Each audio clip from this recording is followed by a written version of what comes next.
హైదరాబాద్కి ఫస్ట్ సారి వెళ్ళేవాళ్ళు లేదా తరచూ వెళ్ళేవాళ్ళు కూడా చార్మినార్ ఒకసారి చూసి రావాలనుకుంటుంటారు.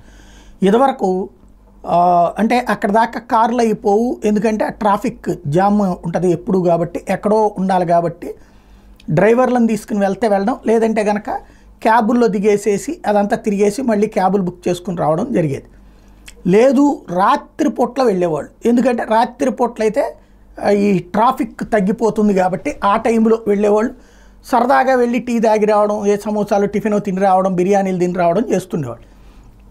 అక్కడ దాని మూలంగా రాత్రిపూట్ల క్రౌడ్ విపరీతం అయిపోతుంది, దానివల్ల స్థానికులకి తలనొప్పి అయిపోతుంది. ఇప్పుడు అందుకని ఇకపైన చార్మినార్ వెళ్ళే వాళ్ళకి ఒక సమస్య, రాత్రి 9:30, 10 కరెంట్ కట్ చేసేస్తున్నారు. అంటే మిగతా కరెంట్ మామూలుగా ఉంటుంది, చార్మినార్ మీద పెట్టే ఫోకస్ లైట్స్ని ఆపేశారట. ఇది తాజాగా తీసుకున్నటువంటి నిర్ణయం. దాంతో ఇప్పుడు ఒకవేళ చార్మినార్ చూడాలనుకుంటే సాయంత్రం అంటే 10 లోపు వెళ్తే ఆ చార్మినార్ అందాన్ని విత్ ఆ లైటింగ్తో చూడొచ్చు, లేదంటే చార్మినార్ అక్కడే ఉంటుంది, ఎక్కడికి పోదు, కానీ ఆ లైటింగ్తో చూడలేరు అన్నమాట.